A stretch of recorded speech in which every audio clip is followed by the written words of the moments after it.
Muy buenas tardes a todos. Bienvenidos nuevamente a este espacio de Tejiendo la Palabra, un espacio pues en donde vamos a aprender un montón y pues vamos a adquirir cierto conocimiento. El día de hoy nos acompaña un invitado especial. Su nombre es Juan Pablo. Muy buenas tardes, Juan Pablo, ¿cómo estás? Buenas tardes a todos. Muchas gracias por la invitación. Gracias a ti por estar el día de hoy con nosotros y por compartirnos un montón del conocimiento que posees. ¿Listo? Entonces voy a pasar a presentar formalmente al invitado del día de hoy. ¿Listo? Entonces, el invitado se llama Juan Pablo Sánchez Liébano y nos acompaña el día de hoy con su charla titulada Polinización en plantas angiospermas. Juan Pablo se formó como licenciado en biología en la Universidad Distrital de Bogotá, Francisco José de Caldas. Tiene más de 20 años de experiencia en el desarrollo de proyectos de investigación a los cuales les aporta su experiencia y experticia en modelos pedagógicos. A partir de esta interacción de disciplinas, logra desarrollar contenidos asequibles a públicos con diferentes niveles de conocimiento en temas ambientales. Tiene amplia experiencia en el desarrollo de investigaciones de campo para la identificación de especies de fauna y flora de bosque altoandino. Se destacan trabajos de campo en Jardín Botánico de Bogotá, Parque Soratama, Parque Entre Nubes, Parque Arqueológico Piedras del Tunjo, Humedal Taboima, entre otros. Ha desarrollado estudios pedagógicos para estos mismos lugares, así como para proyectos de educación no formal, como el Plan de Gestión Ambiental de Bogotá. Entonces, bueno, ese es el perfil profesional de nuestro ponente el día de hoy. Pero bueno, vamos a darle la palabra a Juan Pablo para que nos amplíe un poco, pues, todo el conocimiento y toda la experiencia que posee. No, básicamente en estas palabras está condensada toda mi experiencia y pues el enfoque que yo le he querido dar a esta serie de trabajos es coger investigaciones científicas o técnicas y aplicarles un lenguaje sencillo para hacerlo asequible a todo el público y llegar con conocimiento que en algunas oportunidades se queda archivado y de esta manera hacer que las personas aprecien y que le cojan más gusto a la biología, a la ecología, a la botánica, zoología también. Muy bien, y qué bueno que lo mencionas, porque pues en estos espacios es muy importante que nuestros ponentes traten de poner, digamos, como tú lo dices, en términos asequibles para todo público el conocimiento que poseen. Pues en esta charla nos acompañan bien sea profesionales en el área de la biología, ¿sí? Expertos, pero también nos acompaña participantes o ciudadanos del común que quieren aprender un poco más de todo, pues de todo el entorno natural y pues quieren conocer y adquirir como tal experiencia y también, digamos, algunos proyectos que se animen a realizar. Entonces, pues nada, muchísimas gracias por acompañarnos el día de hoy. Le voy a pedir, porfa, a nuestros participantes que tengamos el micrófono apagado para no interrumpir, pues, al ponente. Si van a realizar alguna preguntita, las pueden escribir ahí en el chat y ya tendremos un espacio para que Juan Pablo dé respuesta a todas las inquietudes que nos vayan surgiendo durante la charla. ¿Listo? Entonces, bueno, Juan Pablo, el micrófono y pues la pantalla es tuya para que nos cuentes un poco del tema que nos traes el día de hoy en cuanto a la polinización de esas angiospermas. ¿Listo?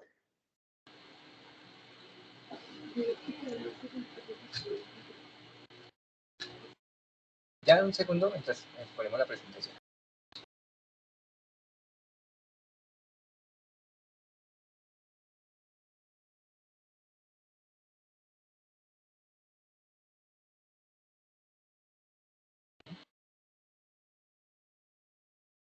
¿Se ve bien?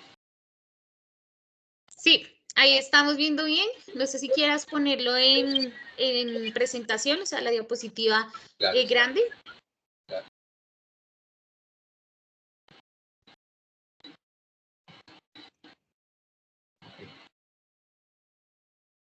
Ya,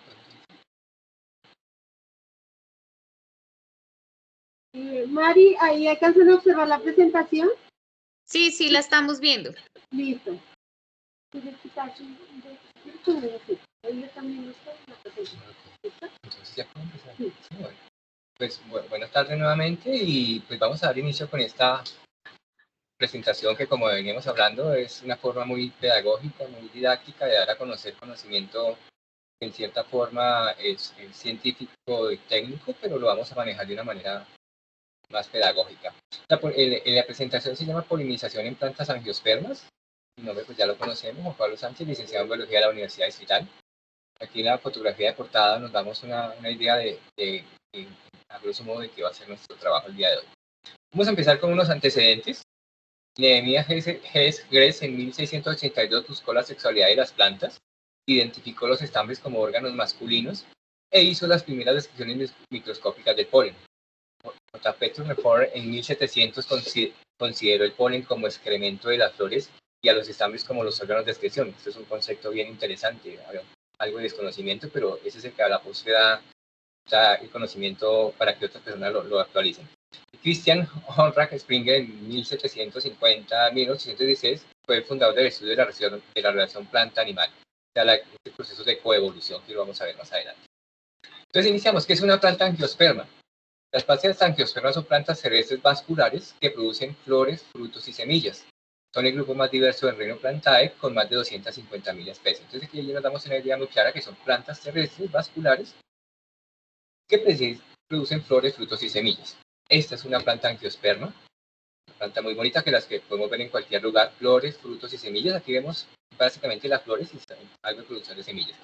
Este es un ayuelo, es una planta angiosperma, de los que vemos en los parques. Cuando vamos a la montaña, a cualquier zona rural, pues las plantitas que vemos en materas que nuestras abuelas cultivan para adorno, son plantas angiospermas. No nos vamos a confundir porque podemos ver helechos, pero los helechos no son angiospermas. Hoy los vamos a identificar solamente con angiospermas. Las plantas que vemos en los jardines colgantes, en los centros comerciales, son plantas angiospermas, la mayoría de ellas.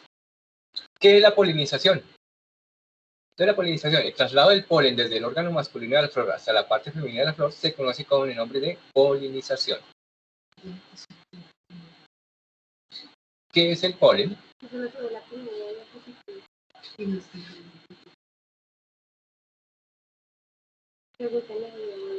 Me acaban de comentarte que no se están cambiando las diapositivas. Sí, no se están cambiando. Ya, y ya vamos en la diapositiva de que es el polen. Pero pues las anteriores sí no Entonces, estaban cambiando. ¿volvemos a empezar o? ¿Sí? ¿Empezamos nuevamente desde acá o? Pues si quieres tal vez mostrar la diapositiva en la que estabas hablando de una plantica angiosperma. ¿Está? Sí, si quieres desde ahí ya empezamos a ver ya tus diapositivas bien. Ok. ¿Acá? Empezamos nuevamente, ¿sí? Sí, señor. Listo, entonces, ¿qué es una planta angiosperma? Son plantas terrestres vasculares que producen flores, frutos y semillas. Son el grupo más diverso del reino Plantae con más de 250.000 especies identificadas, ¿sí? Entonces, aquí tenemos un ejemplo de una planta angiosperma. Presenta flores, frutos y a la postre semillas. Vemos los tres estadios. Este es un ayuelo también, una planta angiosperma. Flores, frutos, semillas. ¿Estamos viendo el cambio de diapositivas? Estamos viendo la de que es una planta angiosperma. No está cambiando. ¿Qué no se está cambiando? ¿Qué hacemos? Bájala un poco más. Ahí ya vimos. Ya estamos viendo la de la chica fotografía. Ok. Entonces toca no ponerla en presentación. Ok, este es un ejemplo de una planta angiosperma. Ahí vemos la transición, flores, algo de formación de frutos y a la postre las semillas. Acá un ayuelo, igual, otra planta angiosperma. Esta es una casa rural, de las muchas que conocemos en el campo, donde nuestros padres y nuestros abuelos están cultivando plantas con flores, muchas angiospermas. Las plantas que encontramos en los jardines, en las paredes verdes, en los murales verdes, muchas de ellas son angiospermas, a excepción de, pues obviamente, los helechos, que los vemos en la parte superior, que no son angiospermas. Ahora nuevamente empezamos con ¿qué es la polinización? El traslado del polen desde el órgano masculino de la flor hasta la parte femenina se conoce como polinización. Es básicamente el paso del polen de la parte masculina a la parte femenina. Más adelante vamos a ver cuáles son los intermediarios. Tenemos qué es el polen. Los granos de polen son células masculinas sexuales de las plantas con flores gimnospermas y angiospermas. Hoy solamente vamos a hablar de angiospermas, como ya lo veníamos conociendo. Se forman en el interior de los estambres y una vez maduros son liberados. Su función biológica es alcanzar la parte femenina de la flor de su misma especie y hacer posible la fecundación de la ovocélula. Acá es algo muy importante. Alcanzar la flor de su misma especie. Aquí vemos un gráfico de lo que es el proceso de polinización. Entonces vemos la flor, la parte masculina que produce el polen. Este polen tiene que ser transportado. Aquí vemos una abejita, pero puede ser transportado por una abeja, por el viento, por las aves, por mamíferos en algunos casos, que es un tema que hace parte de nuestra presentación el día de hoy. Y ese polen, para que se ocurra el proceso de polinización, tiene que llegar a la parte femenina de la flor, que es el estigma que vemos aquí en la parte derecha de nuestra presentación. Aquí vemos una representación gráfica de lo que es la antera y los granos del polen. Esta es la parte masculina, no nos olvidemos. Entonces está la antera, que es esta estructura, y hay un saco polínico, que son las bolsitas donde está el polen. Ya una vez llevado a cabo este proceso de polinización, el grano de polen llega al estigma. Aquí lo vemos en la parte superior izquierda, este puntico amarillo, y ese estigma, ese granito de polen germina, forma algo que se llama el tubo polínico, y este tubo polínico baja hasta el óvulo de la flor, y ocurre el proceso de fecundación. Vamos a ver algunos ejemplos de granos de polen. Esta es una ilustración, pero nos da una idea muy clara de cómo están conformados los granos de polen. Hay diversidad de polen de acuerdo a la diversidad de plantas que tenemos en el mundo, ¿no? Entonces vemos algunas con estrías, otras con surcos, que eso hace parte de la identificación. Aquí en estas de color verde a la parte inferior derecha tienen un punto, es una forma de poro, eso lo vamos a ver más adelante. Esta fotografía nos da una idea mucho más clara de lo que es el polen, porque ya has visto al microscopio. La anterior es una representación gráfica, la anterior.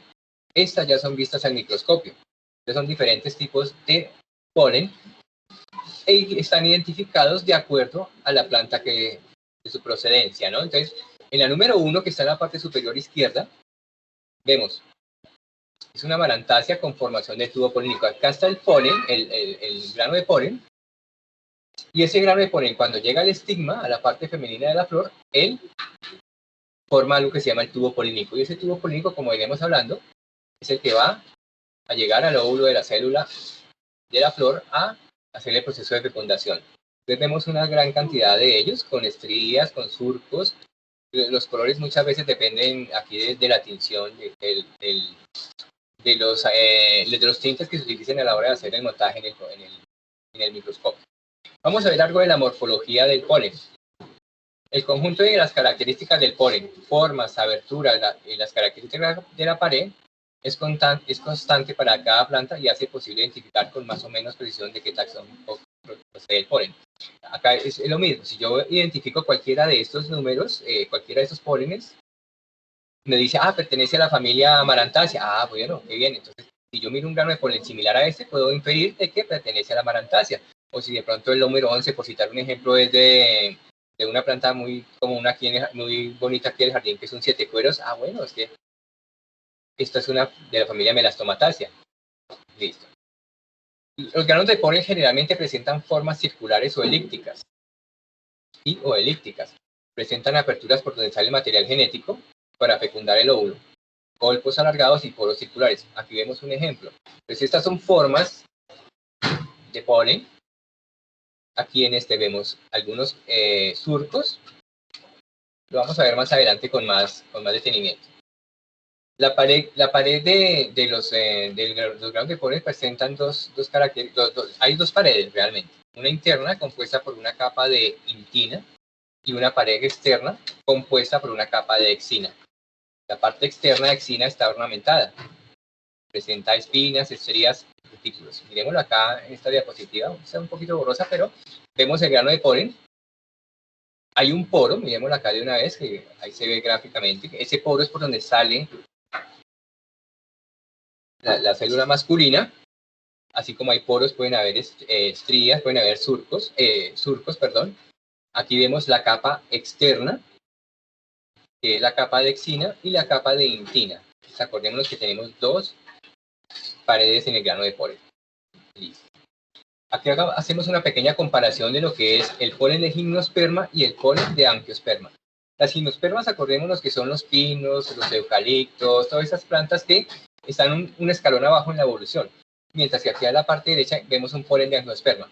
Mientras el polen de gimnosperma tiene algo así como sacos llenos de aire que le permiten volar, el polen de angiosperma está lleno de nutrientes. Más adelante vamos a ver por qué es tan importante esta diferenciación. Aquí vemos nuevamente un grano de polen en la estructura. La capa de exina, la externa, la capa interna de la exina, los núcleos, el poro por donde salen los núcleos, la parte reproductiva del polen. Aquí en esta diapositiva, ¿estamos viendo el cambio de diapositivas? Pregunta, por favor. Sí, señor. Ah, ok, perfecto. Esta nueva diapositiva nos está mostrando la pared externa. Todas estas características, si es una pared con retículos, si es equinada, si es rugulada, tiene rugosidades o es granulada, esto nos da una identificación muy clara de qué tipo de planta es, a qué taxón o a qué planta, solamente a qué tipo de plantas, a qué tipo de familias pertenece.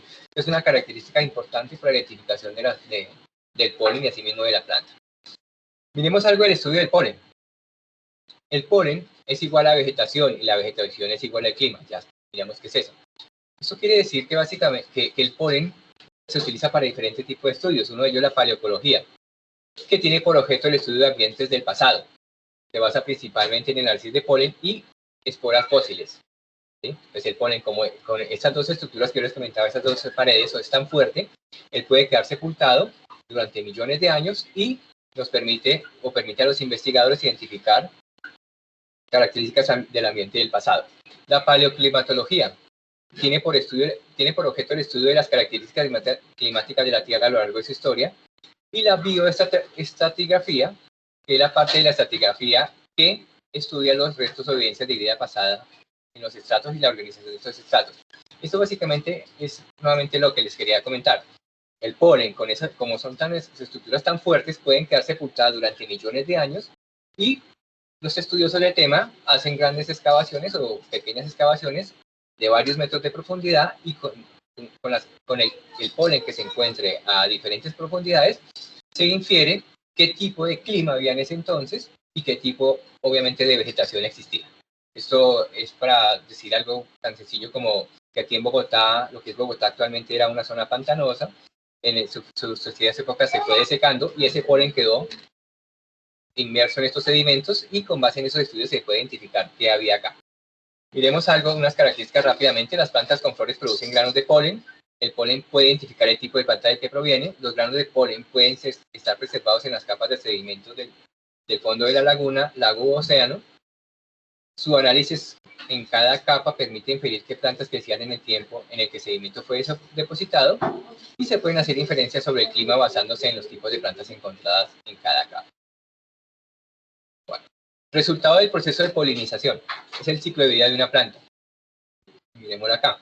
Entonces tenemos la planta, tenemos la flor, puede ser una flor masculina o una flor femenina o las dos en una sola, eso vamos a ver más adelante. Ahí el proceso de polinización, que puede ser por muchos vectores, que ya lo vamos a ver más adelante, un insecto, un ave.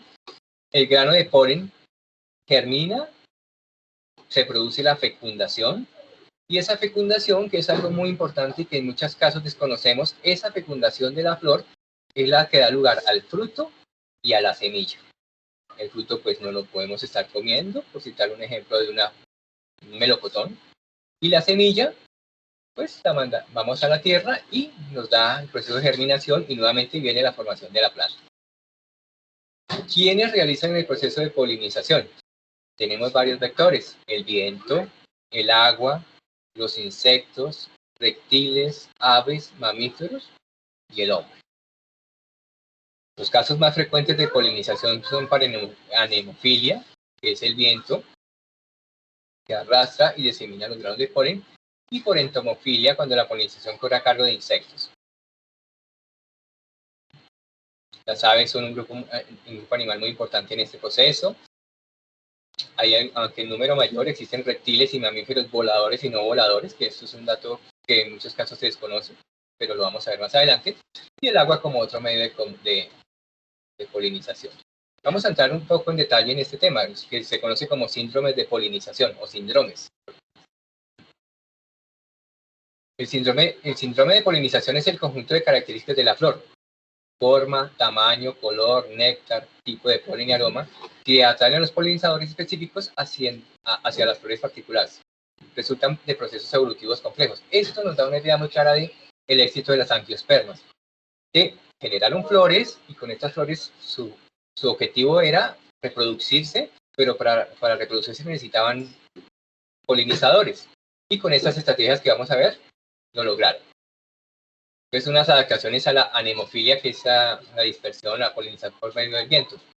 Son flores por lo general unisexuales, una sola flor, una sola sexo en la flor, periantro y brácteas reducidas. Esto quiere decir que las flores, el cáliz y la corola son reducidas, número de estambres por flor también menor, mayor cantidad de flores estaminadas, o sea, flores masculinas.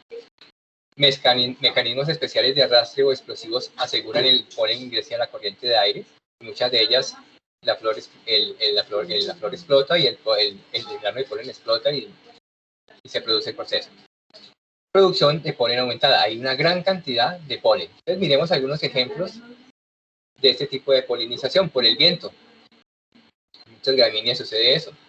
Aquí vemos lo que es una polinización biótica, que es por medio de un insecto, y la polinización abiótica, que es por medio del viento. Este caso, al lado derecho de la diapositiva, vemos unos amentos pueden ser de un aliso perfectamente, donde la dispersión del polen es por medio del viento.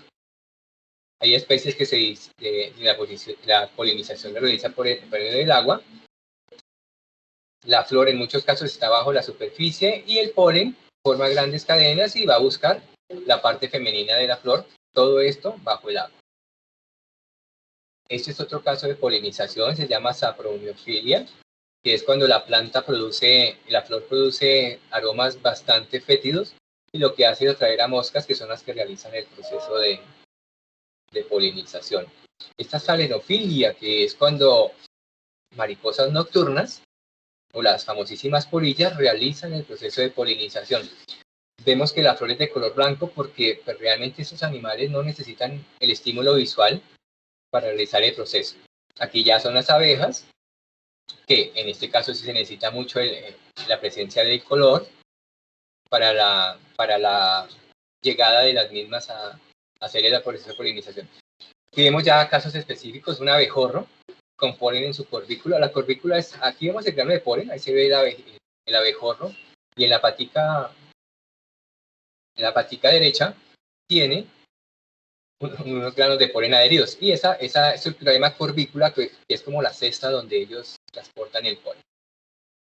Aquí vemos la abeja común, la Apis mellifera, polinizando la flor de azahar. Los mosquitos también pertenecen a una mosca, tomando néctar de una flor. Y en el proceso, miren, la estructura tan larga que parece una espadita, se llama un estilete. Ellos van a tomar el néctar de la flor, pero en el transcurso de esa alimentación se llevan el polen de una flor a la otra. Las hormigas también producen este proceso. Ya vamos a ver qué más este tipo de plantas tienen estructuras que llaman disconectarios. ¿El objetivo cuál es? Producir un néctar muy apetecido para los animales, para que ellos lleguen a polinizar, a comer, y en el proceso polinizan la flor. Hay reptiles que realizan este proceso.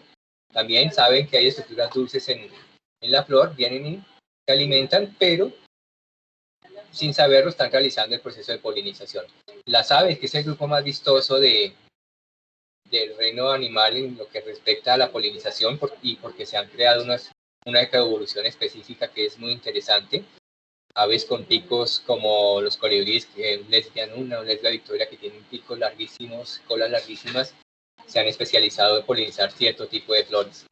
También hay mamíferos, pequeños mamíferos que, como lo hemos venido repitiendo, vienen a alimentarse del néctar de la parte azucarada de la flor, pero en el proceso están polinizando, ¿sí? Estos son animales de Madagascar, no son acá del país, para que de pronto no nos confundamos, pero también sucede, esos son mamíferos terrestres, ¿no? Pero también ocurre en mamíferos voladores, como son los murciélagos. Esta flor es muy distinta de lo que sucede.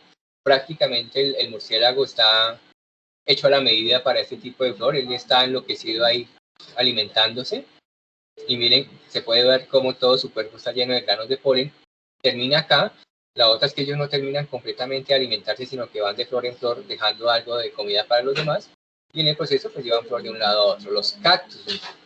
Los cactus son plantas específicas que tienen como especial coevolución la polinización por parte de murciélagos. Y vemos también que no hay colores en la flor. La siguiente, acá vemos un caso específico de lo que sucede, cómo hay una coevolución.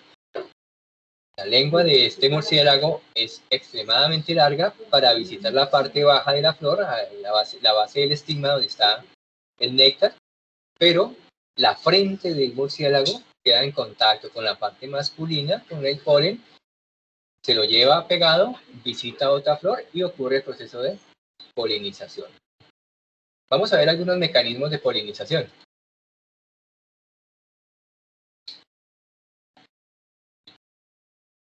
Dos casos especiales, autógama y alógama. Las plantas autógamos son polen que fecundan la misma flor. Y hay otro grupo que son las alógamas, que el polen solo resulta viable si alcanza una ovocélula de otra planta de la misma especie, ¿sí? Entonces hay dos diferenciaciones muy claras ahí. Una que el polen fecunda la misma flor y otra en la que la flor tiene que ser diferente, pero de la misma especie. Miremos acá en este gráfico que se ve mucho más claro. La autógama es que tenemos a la parte de izquierda el polen delantera, de la delantera de la flor, se dirige directamente al estigma en una misma flor. Pero en el caso de las plantas alógamas son dos flores diferentes de la misma especie, pueden ser de la misma planta o de plantas diferentes, pero de la misma especie. El polen necesariamente tiene que irse o ser transportado a otra flor. Entonces es una característica bien importante de la polinización. Vamos a ver la evolución de la vida vegetal para tener una idea más clara del proceso evolutivo. Se dice que más o menos hace 4.600 millones de años se formó la Tierra. 3.500 millones de años aparecen las células procariotas, que esas son células que carecían de paredes, son células muy primitivas. 1.400 millones de años aparecen las células eucariotas, que son las células de las que hemos venido hablando, ya las células, organismos ya más evolucionados. En el Cámbrico, hace 570 millones de años, la explosión de la vida. En el Ordoviciano aparecen los primeros vertebrados. En el Silúrico, hace 438 millones de años, aparecen las primeras plantas vasculares, que son las que hemos estado hablando el día de hoy. Seguimos. En el Carbonífero aparecen las grandes florestas y aparecen los grandes animales, los grandes insectos, escarabajos, mariposas. 280 millones de años hay una extinción violenta de gimnospermas, y este da paso a que en el Triásico haya la evolución de los primeros mamíferos. Adelantémonos un poco, hace 144 millones de años hay una gran extinción de angiospermas. Muchas de las plantas angiospermas desaparecieron, pero quedan unos rastros de ellas. Aquí en el Jardín Botánico, ustedes cuando lo visiten van a ver una de ellas, que es el magnolio. Es una planta de esa época, pero que sobrevivió. 65 millones, edad de los mamíferos, y el cuaternario, el dominio del hombre. Esta pequeña escala cronológica nos quiere dar a entender es a qué momento aparecen cierto tipo de plantas, las gimnospermas, las angiospermas, en qué momento aparecen los animales, porque a partir de ese momento empieza algo muy importante, que es la coevolución, ¿sí? La coevolución es ese proceso en el cual plantas y animales entablan una serie de comunicaciones interespecíficas o específicas que hacen que el uno dependa del otro. Y eso lo vamos a ver en ejemplos como estos. Los primeros insectos en visitar las flores fueron escarabajos que se alimentaban de polen, óvulos y estructuras florales. Aquí nos podemos dar cuenta que la flor carece de flores, que la flor carece de colores y de ornamentos. Lo que hacían estos animales era venir a comer estructuras florales. En ese momento no había néctar en las flores. Otra de las características que aparece es la simetría. Acá a la parte derecha vemos una flor de Melastomataceae y a la parte izquierda una bomarea. Son simetrías diferentes que hacen que la evolución sea diferente. Mientras acá en el siete cueros lo puede visitar un insecto cualquiera, un abejorro. Aquí en esta flor de tipo campanulada cerrada ya la polinización tiene que llevarla a cabo un animal mucho más especializado, con picos largos o una espirotrompa tan larga como puede ser una mariposa. Otra de las características son los colores. Aparecen los colores. Y los colores, en esta diapositiva que ustedes ven acá, una flor pequeña con una coloración moradita, estos se le llaman guías miel. Y la función principal es que el insecto, cuando vaya volando, se dé cuenta de que son como pistas de aterrizaje, que le van a decir al insecto, por aquí tengo que llegar, porque aquí voy a encontrar alimento. Más colores, anturio. Acá vemos otra serie de floración, que son cactáceas. Las cactáceas, acordémonos que en muchos casos la polinizan mamíferos, no voladores como murciélagos, pero también muchos insectos en la noche. Aquí vemos otro tipo de corola especializada para que vengan insectos de tamaño pequeño, entren y hagan el proceso de polinización. Otro de los avances de las angiospermas para el proceso de polinización fueron los sabores. ¿Sí? Las plantas crearon algo que llaman discos nectarios. En la base del estigma, en la base de la flor, de la parte femenina y de los estambres, produjeron algo que llaman discos nectarios. Y esos discos nectarios, la función principal es producir néctar, y ese néctar, como ya lo venimos conociendo, es la recompensa que le da la planta al insecto para que él venga, o al animal para que él venga a hacer la polinización. El insecto, el animal no sabe que va a polinizar, él va a comer y de paso se lleva el polen y hace el proceso. Otra característica fueron la formación de olores. Olores que pueden ser agradables, aceites esenciales, terpenos, alcoholes, cetonas. Un ejemplo muy sencillo que podemos ver en los parques de Bogotá, aquí en el Jardín Botánico, es el caballero de la noche. Es una planta que a las 6 de la tarde está oliendo muy rico, y hay animales, insectos que a esa hora saben que esa planta empieza su proceso de emisión de olores con el objetivo de que ellos lleguen a hacer su proceso, como cuando vamos por una panadería y huele rico, es exactamente lo mismo. Y hay olores desagradables, aminas, indoles, putrescina, cadaverina, ácido indobutílico. Entonces hay plantas como una que se llama Morphopalus erectus, que son plantas grandísimas que huelen muy a feo, y el objetivo es atraer insectos. Vamos a decir con este concepto que es un poco desconocido, pero es muy importante. La cleistogamia es un mecanismo de reproducción por la cual la flor se autopoliniza y se autofecunda debido a que la flor permanece cerrada. Entonces, son plantas que en ningún momento la flor abre, sino que permanecen cerradas y obligatoriamente se polinizan. Ella misma se poliniza. La casmogamia ya es el caso diferente. Es el proceso que ocurre después de que la flor se abre.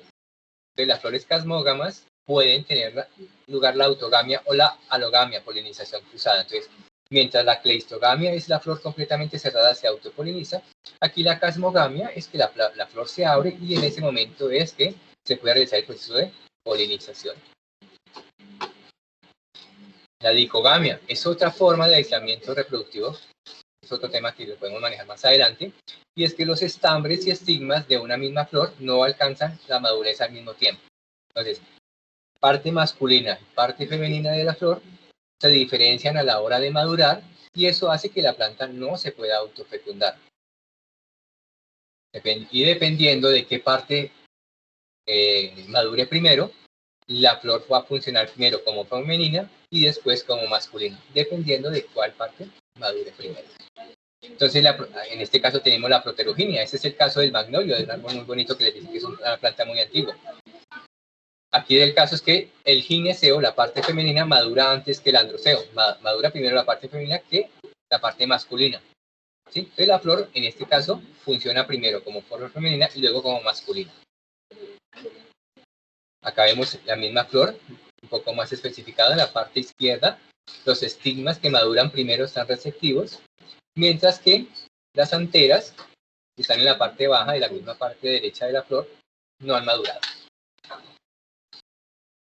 La proterandría es el caso contrario, es cuando el gineceo, cuando el androceo, la parte masculina, madura antes que el gineceo. Entonces aquí lo podemos ver.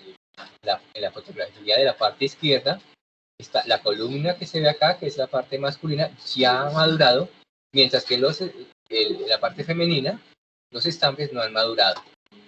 Y en la parte izquierda ya se ve cómo el estigma se ha abierto y está receptivo. Heterostilia, otro concepto bien interesante. La heterostilia, vemos acá dos fotografías, ya la vamos a ver. Es una forma única de polimorfismo morfológico en las flores de ciertas especies, que impide la autofecundación. Existen 2 o 3 tipos de flores. Ahora vamos a ver de qué se trata. La característica es que me vuelvo un poquito a esta fotografía, y es porque existen en una misma planta, existen 2 o 3 tipos diferentes de flores, en una misma especie, en una misma planta. 2 o 3 tipos de flores diferentes que hacen que la distancia entre la parte masculina y la parte femenina sea diferente, lo que impide la polinización, la autopolinización de la planta. Vemos acá unos ejemplos de cómo están conformada la estructura floral. Vemos, es un corte transversal que nos permite ver cómo están organizados la parte masculina y la parte femenina, que cuando el animalito viene a hacer su proceso a alimentarse, pues ya sea que se lleve, en este caso se lleva el polen adherido al abdomen, él entra volando y se lleva el polen adherido al abdomen, mientras que en esta otra planta, en esta salvia, el polen se lo lleva adherido a la espalda. Entonces, son mecanismos diferentes. Vemos un ejemplo muy interesante, una aristoloquia en los invernaderos del jardín botánico. Tenemos esta planta que es muy bonita, una aristoloquia, que son plantas que han evolucionado y han generado estructuras que son muy interesantes, porque lo que hacen es atraer un cierto tipo de insectos, modifican sus estructuras para atraer un cierto tipo de insectos, para que hagan su proceso de polinización. Prácticamente los engañan y los encierran. Aquí vemos un corte transversal de esa misma aristoloquia. El insecto entra, pero después se le dificulta salir porque las estructuras tienen un acceso grande, ancho, pero la salida se dificulta. En el caso de las lauráceas, esto es otro caso muy interesante porque la polinización se dificulta porque la flor se vuelve receptiva en diferentes horas del día. Puede ser que en la mañana las flores se abren por primera vez a media mañana, los estambres están cerrados y se encuentran adheridos. Mientras que otro tipo de flor se abre en las horas de la tarde.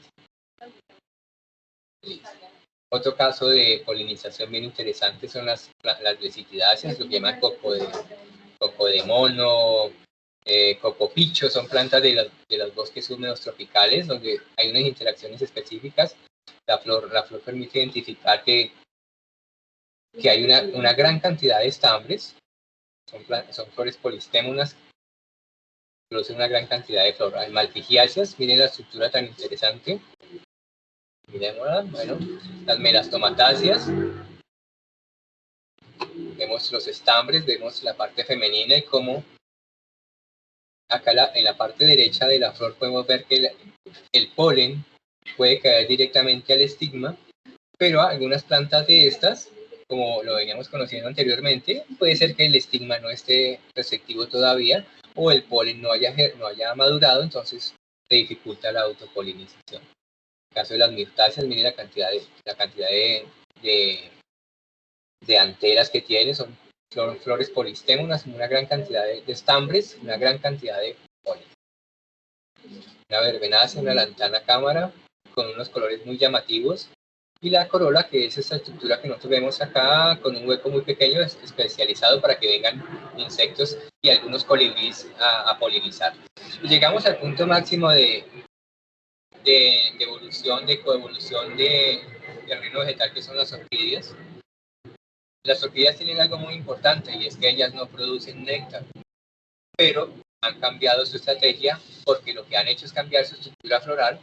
Sus pétalos han transformado en un labio, y esa estructura toma la apariencia de un insecto. Entonces el insecto va volando, en este caso una mosca, y ella ve perfectamente una hembra de su misma especie, y lo que hace es tratar de copular, pero en este proceso de intento de copulación lo que hace es llevarse los polinios, que son estas estructuras donde van los granos de polen, y se los lleva a otra forma. Entonces es una forma de engaño, de los cuales la orquídea han hecho el máximo de avance. Aquí vemos una Cattleya triana, vemos que tiene los pétalos, tiene sépalos, y esa estructura de la parte central un poco más oscura es la columna, y ahí se encuentra la estructura reproductiva de la flor. Hay algo que es la constancia floral, y la constancia floral determina lo que son las especies especialistas y las generalistas, ¿sí? Con el paso de millones de años, hay animales, ese proceso de coevolución, ese proceso de creación de olores, de sabores, de formas, las plantas los han mantenido constantes durante muchos millones de años, y eso hace que la coevolución sea tan específica. Y esto es muy importante, porque si alguno de los llega a faltar, pues se pone en riesgo la vida del otro. Si no hay polinizador, esa planta puede perfectamente dejar de perpetuarse. Y hay especies que son generalistas, donde cualquier otro animal puede venir. En este caso no importa, no es tan crítico el proceso, porque si son muchos los animales que vienen a polinizar, cualquiera de ellos lo pueden hacer, mientras que en el otro caso es prácticamente obligatorio la presencia de un animal. Aquí vemos cuál es la percepción de los humanos y cuál es la percepción de los insectos. Nosotros podemos ver una flor amarilla, una margarita, por decirlo, pero la percepción de los insectos, esa ultravioleta, son los rangos de la luz visible que nosotros no lo podemos observar, y estas lineecitas que ustedes ven en los pétalos son los que se conocen como guías miel, que le indican al insecto que esa es la pista de aterrizaje para llegar. Obviamente nosotros no lo podemos ver, pero ellos lo logran. Todo esto que hemos venido hablando, los olores, los colores, las formas, las guías miel, las estructuras, son formas de aislamiento reproductivo y etológico, como consecuencia del reconocimiento de colores, formas y olores. Esto lo que hace es que ese aislamiento reproductivo evita que las plantas se crucen indiscriminadamente y se creen plantas, por decirlo de una manera coloquial, ¿cómo le podemos llamar? Como engendros. Es una palabra curiosa, pero no es. La idea es esa. Son mecanismos de aislamiento reproductivo. Es lo mismo que sucede en el reino animal, para no confundirnos. Yo no puedo cruzar una ballena con un tiburón, porque son especies diferentes y hay mecanismos que me lo impiden. Entonces, básicamente, esto sería nuestro tema de exposición. Tocamos unos temas muy generales, pero al mismo tiempo específicos, sin llegar a mayor detalle. Lo importante era conocer estas características, que son muy importantes a la hora de identificar el proceso de polinización. Ya nos dimos una idea de cómo pueden ser. Hay interacciones muy específicas que necesitan un poco más de trabajo, mucho más estudio, pero obviamente porque el nivel de conceptos que se maneja es un poco más avanzado. Entonces espero que les haya quedado muy claro el proceso de polinización, y pues muchísimas gracias a todos ustedes por su atención.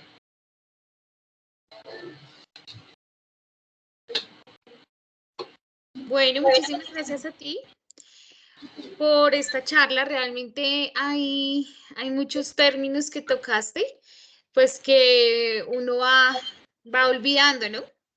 Entonces son varios conceptos que pues nos tenías ahí como tomando notas, como repasar y volver a esos Sí, a ese conocimiento que uno pues adquiere en la universidad, los que somos profesionales en el área de las ciencias, pero es volver como a desempolvar cierto conocimiento. Yo tengo una pregunta y es que tú hablaste del proceso de coevolución entre las plantas, ¿sí? Y ciertos pues animales como tal. Siempre he tenido la duda, pues he leído documentos, pero no sé cómo sería el caso del pinchaflor, ¿sí? Que se le dice que es como un parásito, en algunos textos lo llaman así, entre el proceso de coevolución de las plantas, ¿sí? Con el colibrí. Entonces dicen que el pinchaflor, pues es la ave, ¿sí? Que entonces entra como tal a perforar como tal la flor y roba como tal esa recompensa. Entonces no sé si algunos textos lo titulan así, como parásito de esa relación de coevolución, y otros dicen que sí digamos que sí entra a ser un polinizador. Entonces no sé, esa sería la pregunta. ¿Sí sería o no sería o cómo se da eso ahí? Sí, este pinchaflor son unos pajaritos súper bonitos que los vemos en los jardines. Es un diglosa que se caracteriza, diglosa humerales o diglosa bilateral, hay varias especies, que se caracteriza porque el pico, en la punta del pico tiene como un ganchito. Entonces él llega a la planta en un abutilón, generalmente los visitan y lo que hace es, no entra por la parte baja de la flor como lo hace cualquier, o por la abertura de la corola, sino que entra por un lado, entra por el cáliz. Y con ese pico, con ese ganchito lo que hace es perforar el cáliz y se toma el néctar. Y en ese caso, no es que sea un parásito, es una forma de oportunismo. Él buscó, todas las especies buscan la mejor manera de obtener su alimento con el menor esfuerzo, y lo que hace, rompe la corola, llega directamente al néctar, se lo toma, pero no cumple el proceso de polinización, porque en ese punto donde se encuentra el néctar no existe, no hay posibilidad de que encuentre granos de polen. Entonces es una forma de oportunismo. No lo veo yo como parasitismo porque en ningún momento le está causando daño. No contribuye con el proceso efectivo de polinización, más bien se aprovecha de toda su estructura corporal para llevar a cabo el proceso de alimentación. Ah, ok, sí, me parece bien como lo es. Por lo que te digo, digamos que hay textos que sí lo hacen referencia pues a ese término de parásito en ese proceso de coevolución. Juan Pablo, tenemos otra pregunta, precisamente de Magda, y nos dice, ¿a qué se debe la gran extinción de las angiospermas y cómo es la polinización de los ídolos de los ficus? Empecemos. Íconos, perdón. Son los íconos. Sí, sí. Íconos. Empecemos Sí, por eso. perdón. ¿Sí? Los íconos, los cauchos, el caucho sabanero, que hace algún tiempo era el árbol de la ciudad de Bogotá, el árbol insignia de la ciudad de Bogotá, tienen estructuras que son como, ¿cómo le llamamos? Como cerecitas pequeñitas. Esa es al mismo tiempo flor y el fruto. Y si hacemos un corte transversal, vemos la estructura floral interna, y en esa estructura vienen unas avispitas que en este momento se me olvida el género de ellas. Ellas se entran, rompen el cículo, y al alimentarse internamente destruyen prácticamente el cículo y hacen el proceso de polinización.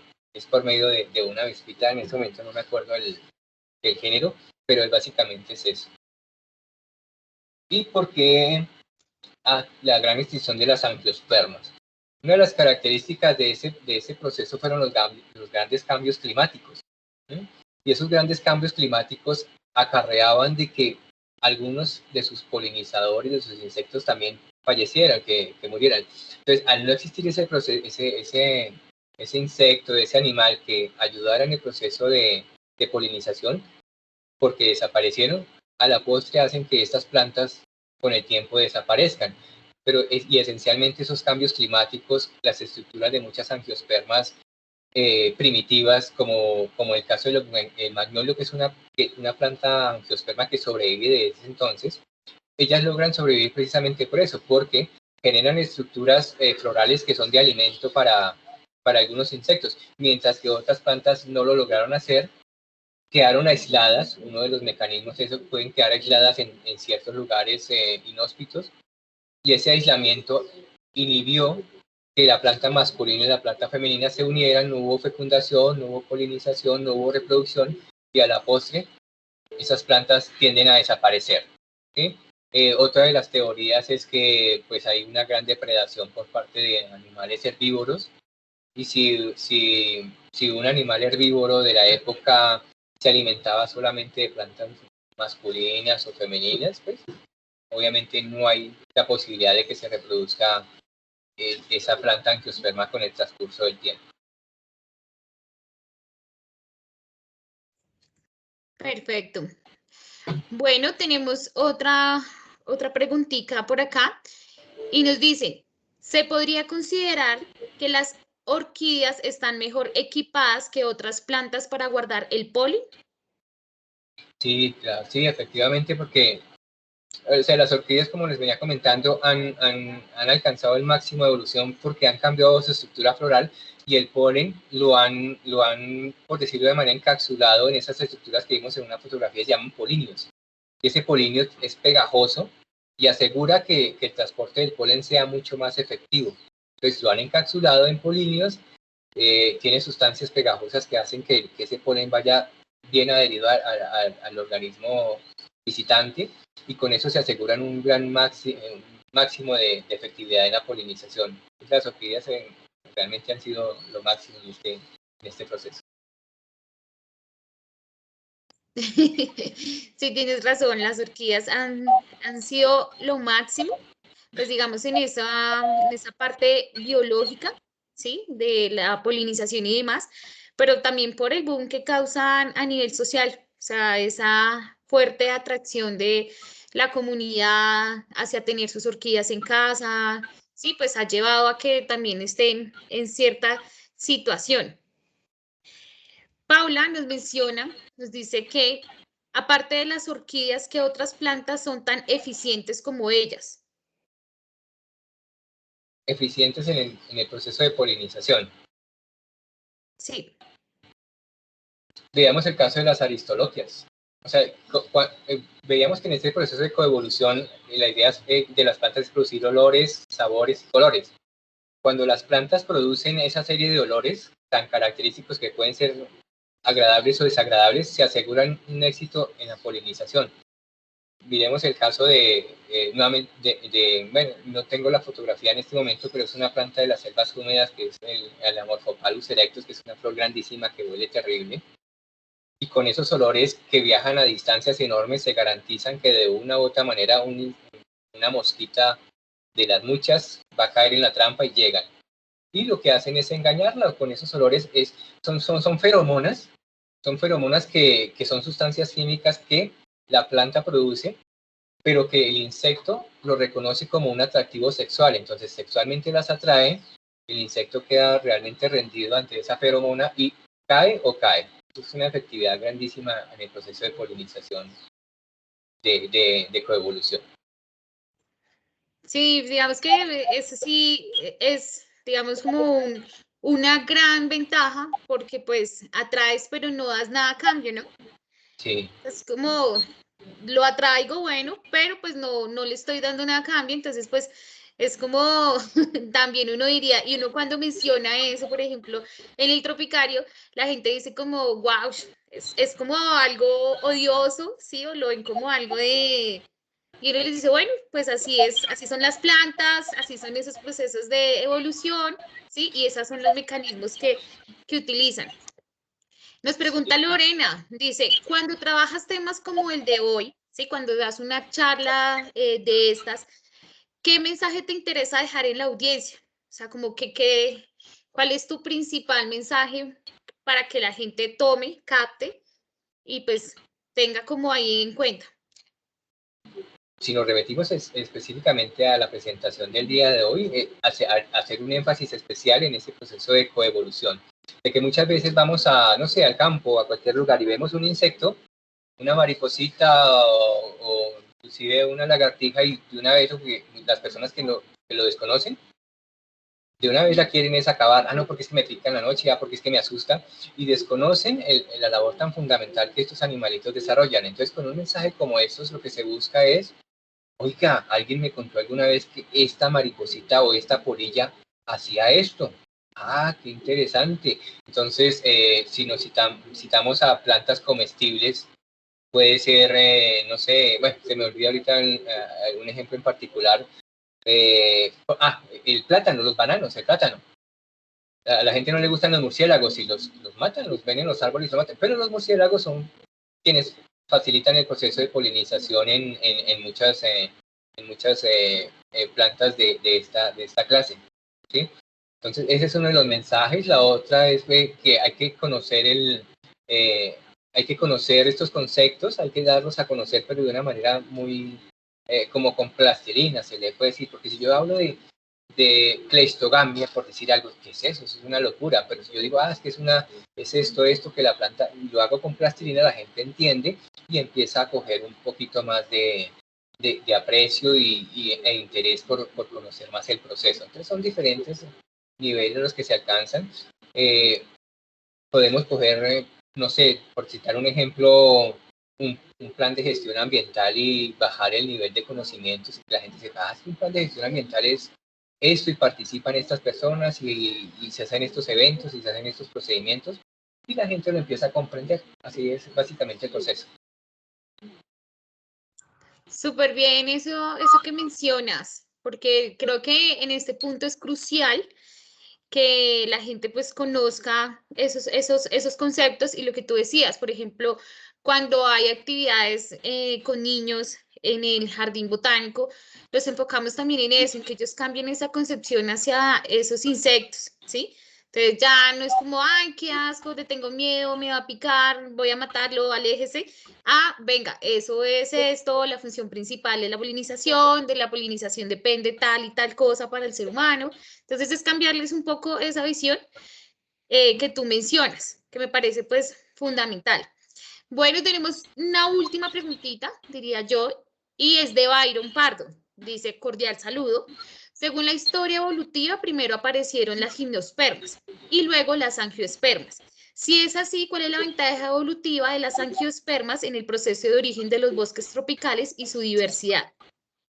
Y otra pregunta, ¿por qué el caballero de la noche expele los aromas después de las 5 o 6 de la tarde?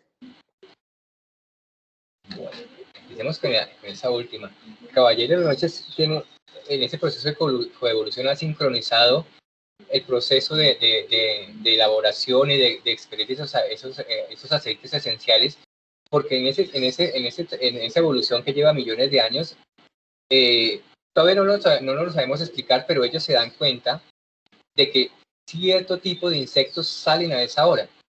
Entonces la planta dice internamente, yo necesito que alguien me polinice. ¿Qué hago? ¿El viento? No me sirve, necesito un insecto. ¿Cuál insecto? No, a las 7 de la mañana no hay ninguno por acá. La planta se da cuenta de que a las 6, 5 de la tarde salen cierto tipo de insectos, muchos dípteros, muchos animalitos de este género, de esta clase, y sincronizan la secreción de aceites esenciales de olores con la presencia de los insectos. Es un proceso de coevolución y así lo hacen muchas plantas. Hay unas que los hacen a las 5 de la tarde, hay otras que los hacen en la mañana. El caso de la lauracia. Las lauracias abren sus flores en las horas de la mañana y son efectivamente reproductivas en las horas de la mañana, algunas de las especies de lauracias. En cuanto a la otra pregunta, ¿me lo repites? Las gimnospermas y las gimnospermas dieron el paso a las angiospermas, ¿sí? ¿Algo así? Sí, dice, según la historia evolutiva, primero aparecieron las gimnospermas y luego las angiospermas. Si es así, ¿cuál es la ventaja evolutiva de las angiospermas en el proceso de origen de los bosques tropicales y su diversidad? Claro. Sí, lo que pasa es que como vimos en una pequeña diapositiva que vimos anteriormente, las gimnospermas no producen flores como tal. O sea, las flores vistosas, como nosotros las hemos visto, producen síconos. En los conos, hagamos el ejemplo de un pino pátula, por decirlo de una manera. Ustedes ven un pino y produce unos conos. Esos conos son las flores de este tipo de plantas. Pero si las vemos no tienen no tienen pétalos, no tienen sépalos, no tienen colores, no tienen aromas. El polen básicamente se transporta por medio del viento, mientras que las angiospermas producen flores como tal. Entonces, ese paso evolutivo de las angiospermas al producir flores con colores, con sabores, con aromas, hizo que a la par de ellas surgieran muchos animales, muchos especímenes del reino animal que coevolucionaran. Pues al haber mayor interacción entre planta animal y obviamente si le adicionamos a este proceso los grandes cambios climáticos de la antigüedad, esto hace que proliferen más las angiospermas, aprovechan una serie de espacios, cambios climáticos a nivel global, se genera esa coevolución que hace que las plantas se reproduzcan de una manera mucho más eficaz, mientras que en las gimnospermas la polinización básicamente se realiza por el viento y si digamos hay un cambio climático muy marcado, llueve mucho, una gimnosperma se le dificulta la polinización porque el polen se va a mojar, el cono se va a mojar, el polen, bueno, no se moja porque realmente la estructura es cerrada, pero el polen a la hora que vaya a salir, si sale del cono, se moja y no va a viajar, mientras que las angiospermas con estos mecanismos de coevolución con animales aprovechan cualquier tipo de ambiente, los ambientes creados, las selvas húmedas, los desiertos, los páramos, los bosques altoandinos, los humedales. Esta coevolución hace que las plantas angiospermas proliferen y en el caso de las grandes florestas, pues ese es el caso típico de esa coevolución hace que planta animal aprovechen estos espacios de una u otra manera y lo colonicen y esa colonización a la postre genera mecanismos de aislamiento reproductivo que hacen que las relaciones sean específicas, pero que en un ecosistema que se mantenga, que no tenga la intervención dramática del hombre, pues hace que esas florestas, que estos grandes bosques proliferen. Bueno, ahí teníamos entonces a Juan Pablo en esta charla pues súper interesante de lo que es la polinización, ¿sí? De toda esta parte pues de evolución y coevolución de la que nos estás hablando. Y pues bueno, agradecerte por el tiempo que sacaste para brindar conocimiento. Y pues nos gustaría, no sé, que te doy la palabra para que cierres la charla con alguna conclusión, algún mensaje, algo que quisieras dejar. Y pues nada, nuevamente lo que te digo, pues agradecerte. Sabemos que pues como lo mencioné al principio, tienes harto conocimiento y experiencia en el tema y pues qué bueno que estés interesado en darlo a conocer así como tú lo mencionas de forma fácil para los participantes pues que no están tan digamos en el cuento de la biología, de la botánica y demás, pero pues que sí es importante conocer. Entonces, ya para finalizar, cierro pues agradeciéndote y dándote la palabra para que pues te despidas y nos dejes tal vez alguna reflexión, conclusión o algo que quieras mencionar. Bueno, pues muchísimas gracias a ustedes por permitirme estar en este espacio tan bonito. Estuve trabajando hace un tiempo en este lugar y los recuerdos son increíbles y mi formación la inicié acá prácticamente. Y no, espero que les haya gustado, que se haya entendido, sobre todo eso que se haya entendido, porque a partir de que yo entiendo empiezo a valorar las cosas, ¿no? Yo entiendo de que ya partamos del hecho de que entendimos ciertos conceptos, aprendimos mecanismos de reproducción, aprendimos la interacción de planta-animal, la importancia de los animales, la importancia de las plantas, y en esa medida, pues, cuando vayamos por algún jardín, es que me acordé que en una presentación, me enseñaron esto, qué rico, chévere, y esto que espera que se generen más inquietudes, porque a la postre así es que se logra el conocimiento, ¿no? Empezar con pequeños detalles, con pequeños datos, e ir escalando el nivel de conocimiento hasta llegar a conceptos más avanzados partiendo de presentaciones básicas como esta. Listo, entonces muchísimas gracias. Agradecemos a las personas que estuvieron aquí pues prestando atención a esta charla tan bonita. recordamos pues que esta charla está siendo grabada y próximamente va a ser publicada en las redes sociales del jardín para que más personas tengan acceso a esta charla y puedan también aprender un poco de todo lo que nos trajo pues Juan Pablo el día de hoy. ¿Listo? Entonces, muchas gracias a ustedes y los esperamos en un próximo Tejiendo la Palabra, pues con más charlas respecto a diversidad de temas ambientales. Pues muchísimas gracias y nos vemos en otra oportunidad. Chao, gracias.